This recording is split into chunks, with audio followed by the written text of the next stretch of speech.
오늘은 본문이 조금 어렵습니다. 본문을 읽어 내려가는 중에 당장에 한 번에 이해하기가 조금 어려운데요. 그래서 한참을 좀 들여다 보면서 고민을 하다가 좀 오래된 기억이지만 그 학창 시절이 떠올랐습니다. 요즘에는 체벌이 이제 금지가 되어 있어서 그 교사가 학생을 때린다거나 벌을 주는 것이 굉장히 조심스러운 때인데요. 예전에는 그렇지가 않았죠. 교사의 권위가 얼마나 높았는지 선생님이 때리면 학생은 그냥 맞아야 했습니다.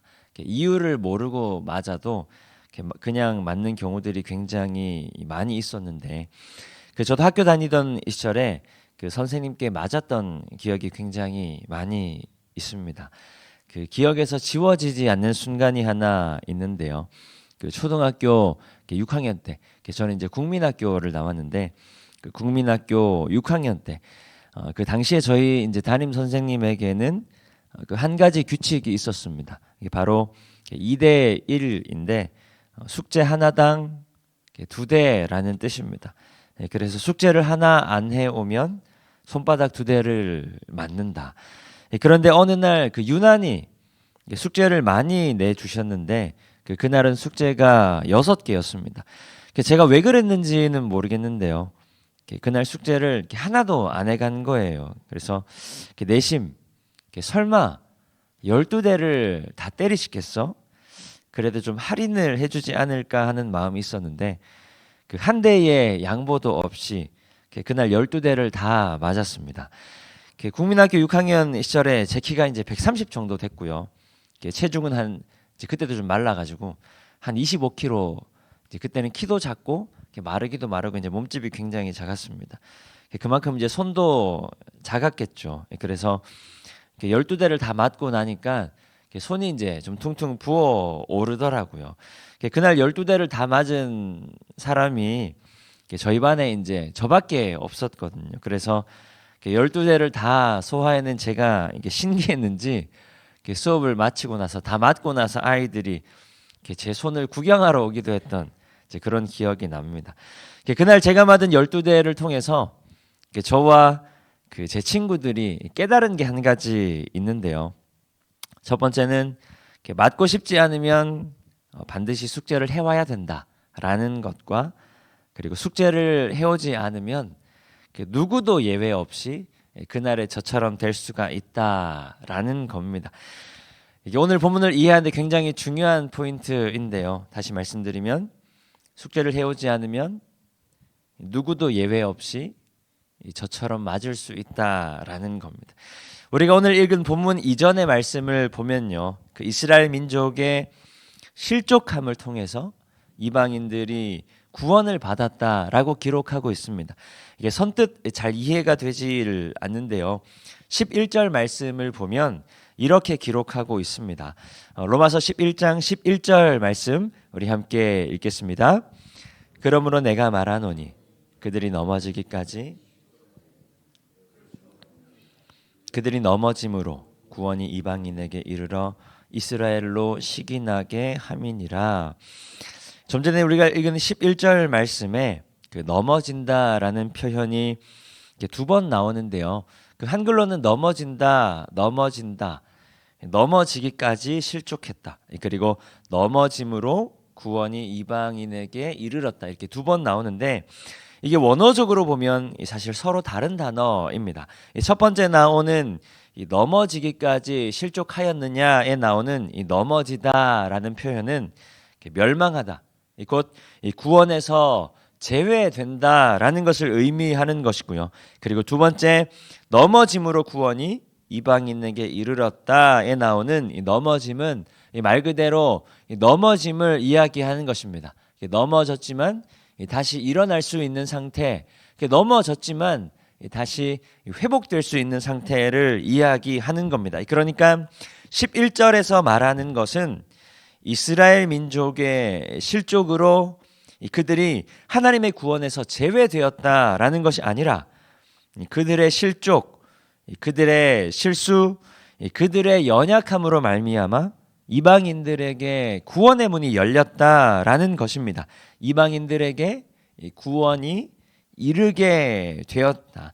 그러면 그들의 실족은 무엇인가 하면요, 바로 그리스도를 거부하는 것, 그리스도를 부인하는 것, 복음을 받아들이지 않는 것, 은혜가 아닌 율법을 고집하는 것을 의미합니다.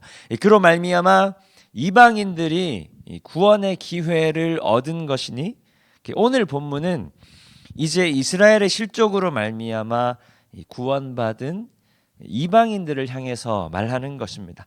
오늘 본문 25절 말씀 우리 한 목소리로 함께 읽습니다. 형제들아 너희가 스스로 지혜 있다 하면서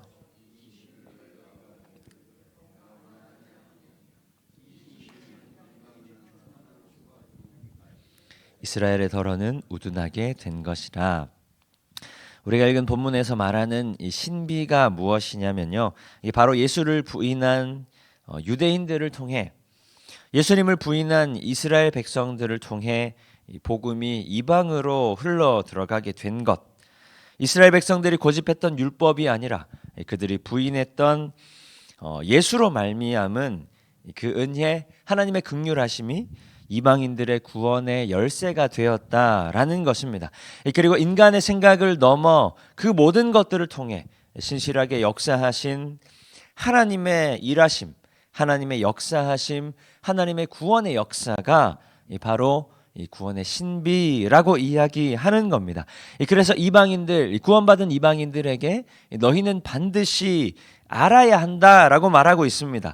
그 신비로 말미암아 우리가 구원을 받았다는 것과 이스라엘 백성들의 넘어짐을 보며 우리 또한 겸비해야 한다, 우리 또한 겸손해야 한다는 것을 반드시 깨달아야 한다는 것입니다.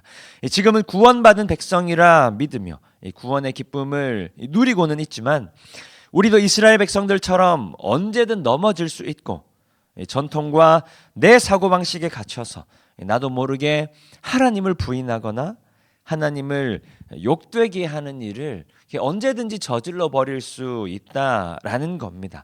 어떠한 인간도, 어떠한 구원받은 사람도 십자가 능력으로 말미암아 죄에 대하여 승리할 수 있지만 그럼에도 죄로부터 완전히 자유로울 수는 없다라는 말입니다. 구원받은 백성이지만 언제든지 넘어질 수 있고 언제든지 실족할 수 있는 연약하고 나약한 존재에 불과한데 중요한 건 스스로의 연약함을 우리는 자각해야 한다. 스스로의 연약함을 우리는 반드시 기억해야 한다는 겁니다. 왜냐하면 오늘 보면 32절 말씀인데요. 한 목소리로 함께 읽습니다. 하나님이 모든 사람을 순종하지 아니하는 가운데 긍휼을 베풀려 하심이로다. 아멘. 하나님께서 인간을 연약한 존재로 창조하신 것은 그것을 통해서 하나님의 긍휼을 드러내시기 위함이다. 바울이 이렇게 고백하죠. 내가 약한 그때에 하나님의 강함이 드러나는 것이니 내가 약한 것이 오히려 은혜입니다.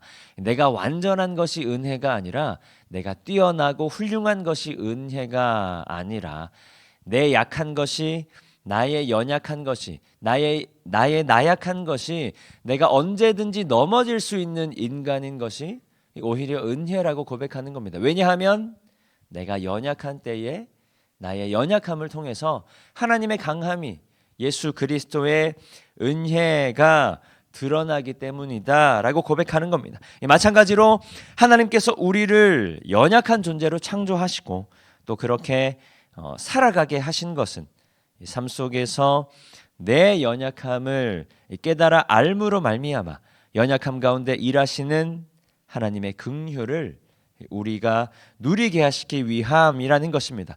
모든 인간이 다 연약한데 자신의 연약함을 깨달아 알 때에 하나님의 긍휼을 비로소 누릴 수가 있다라는 말입니다. 그리고 그제서야 우리는 하나님의 온전한 구원을 경험하게 되는 것이다. 오늘 하나님께서 주신 이 생명으로 살아가는 삶 가운데 하나님의 온전한 구원을 경험하는 우리 모든 성도님들 되시기를 축복합니다.